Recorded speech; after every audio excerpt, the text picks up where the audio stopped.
It's my absolute pleasure and honor to be here with Mr. Saurabh Ganguly today. He is someone who needs no introduction. From his Test debut in 1996, the famous Test debut where he made 131 runs in Lords, to being now the president of BCCI. He is a very accomplished gentleman who has evolved from being a sports person to a very able administrator. Thank you so much, Mr. Ganguly, for being here with us today. It's an absolute honor and privilege. Let me start by asking you one question. You've evolved so much as a sports person to become an able administrator. What is it that kept you going? Because from the outside, one assumes that sportsmen don't have to evolve. But in your case, you've continuously evolved and grown as a person. Would love to hear your thoughts on how you've managed this. I think with time your mind changes, and it's also about opportunities. Once I finished playing in 2013, I got an opportunity in my own state cricket association to take the responsibility. It was run by a very established and a renowned administrator, Mr. Jagmohan Dalmia, and then I came over. Unfortunately, we lost him in 2015, and then the entire responsibility came on me to look after the sports in that part of the world. I kept doing that. Then I spent 5 years there, and then got the opportunity to lead BCCI. I think a lot of it depends on how much you are able to shoulder responsibilities. Because leadership is very important in every aspect of life. Whether you're a sportsman, I started as a young player and then went on to become captain of India in the year 2000, 99 2000, and then captain till 2006. So I was used to taking responsibilities. I was used to leading under pressure. I was used to delivering under pressure. And from that point of view, maybe people had faith in me that you know uh, he's capable enough to do the leadership roles in other aspects as well. And you learn everything in life. It's not that you come ready made with everything. When I started as a player, if anybody would have told Saurav you'll captain more than 200 games for India, I would say, oh, you must be joking. But I did that. With every day you learned, every day you adapted. And it's the same thing with administration. You adjust, you learn, you share, and most importantly, you require the ability to take decisions, because decision making is important. A lot of us fall into the prey of letting things drift, as they say in sport. But a good administrator, a good leader takes decisions on the spot. It may not be right all the time, but if you have faith, and if you believe that you're capable of doing things, majority of your decisions will be right. I think that's great advice. That continuously keep learning, keep adapting, and keep taking decisions. Mr. Ganguly, if you could go back in time, what is advice A you would give yourself if you could turn back to 1996? And B, for the younger generations today, what do you think are the two or three most critical skills they should have? I think for me, the first and most important skill which you need to grow in your professional world is your desperation to succeed. And I'm talking about sport. When you play at the top level, you obviously come with that skill. You come with the skill to perform at the top level. But the best in the business and the best to survive for a long period of time are desperate to succeed and do very, very well. And I think that is very, very important. Secondly, it's very important to be honest to yourself. Honest to yourself in terms of where you are heading, how good you are, and what you need to be at your best at the top level. That is very important. And thirdly for me is your as I said, desperation, honest, and how much you work hard. There are very few people who are born with inborn abilities, inborn talent, who see them through. The majority of them work hard to direct their talent in the right direction. So from that point of view, this is very, very important, how much you're ready to grind in everything. There will be ups and downs, there'll be good days, there'll be bad days, there'll be times when you feel that nothing's working, but you need to persist. As you've seen in business, you're such a fantastically successful brand over a long period of time, I'm sure you have your ups and downs too. You ask your father, you ask your grandfather, who've actually built this business on their own with all their sweat and hardships and effort and labor. They will tell you that every day doesn't go the same way. There are good days, there are bad days, and you need to fight through those periods. I think that is very, very important. You don't get things easy, and you should not get things easy in life, because then you realize how important it is to you. And once you get it, it's important to understand its value and keep working hard for it. In your view, what according to you does this generation have today which you didn't have when you started cricket in terms of skills?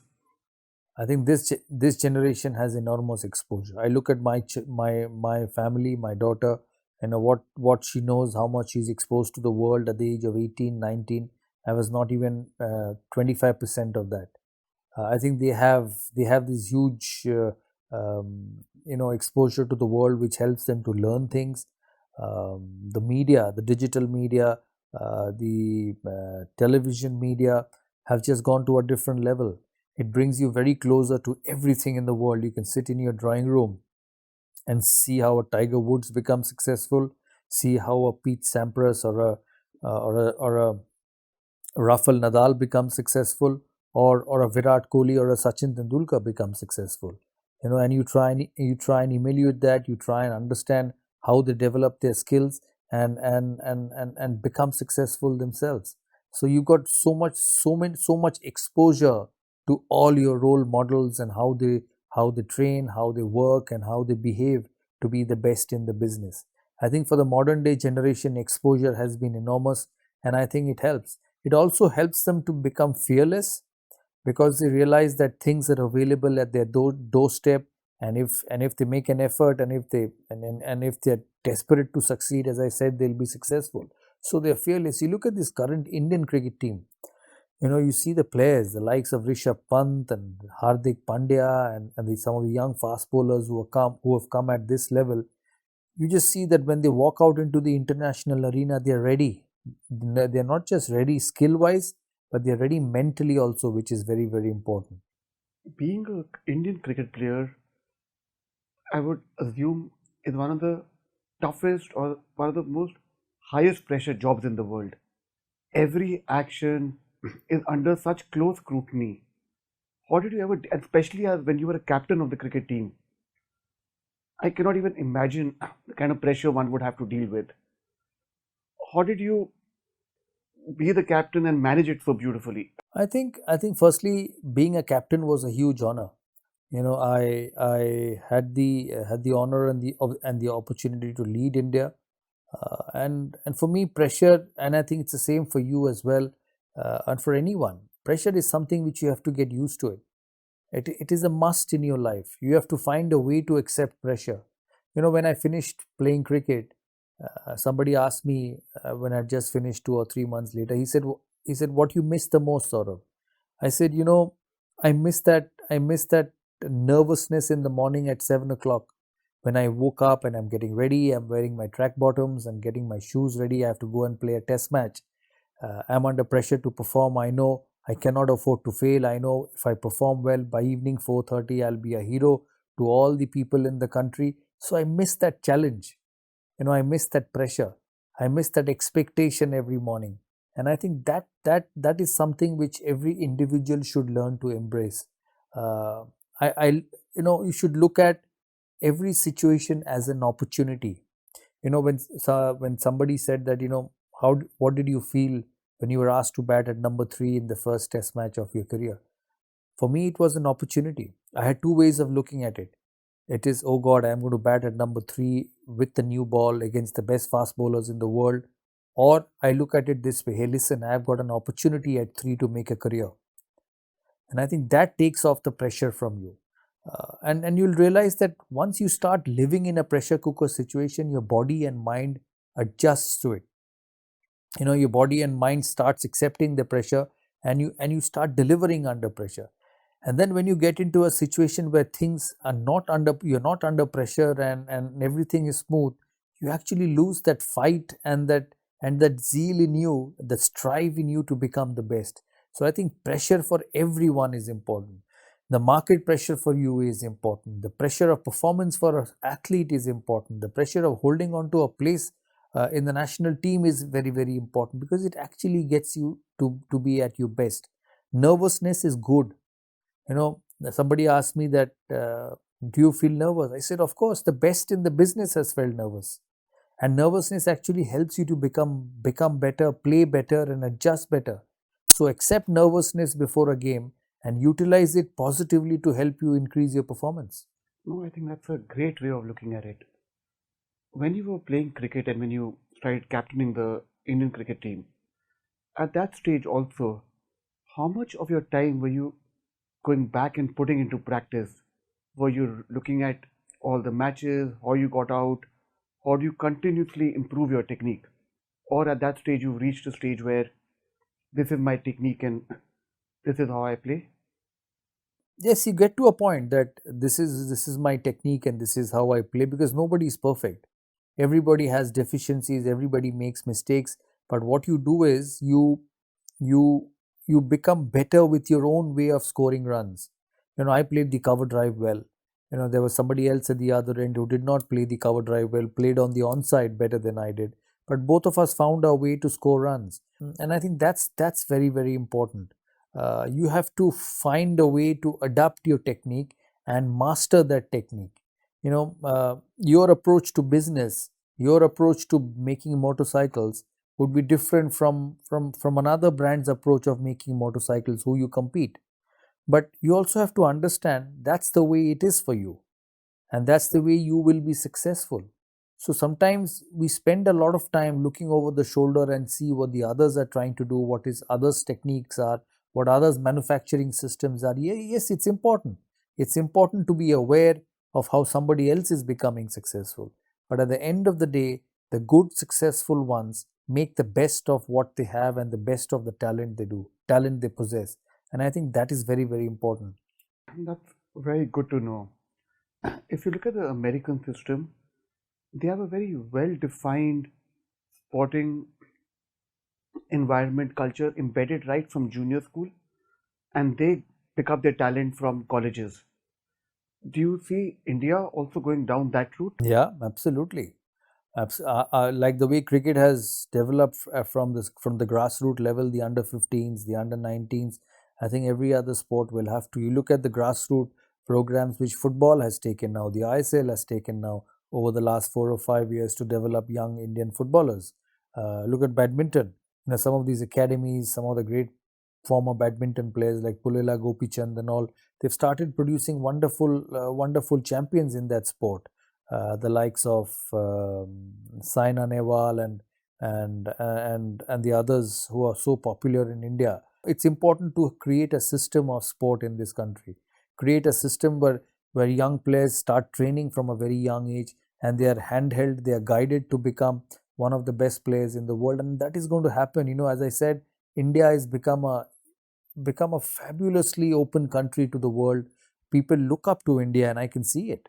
I can see it. So the exposure is enormous. People are aware. The people want to compete with the world. The people want to beat the Western world in terms of business, in terms of sports, in terms of cinema. They all want to get better. So there's a massive urge in India to compete with the Western world and tell them, hey, listen, we are as good as you are. And I think that's a great sign in the Indian system. Great. Let me ask you a couple of last questions before we wrap up. Education is something which is very close to my heart, and I believe it's something which you also follow or are very close to education. Mm.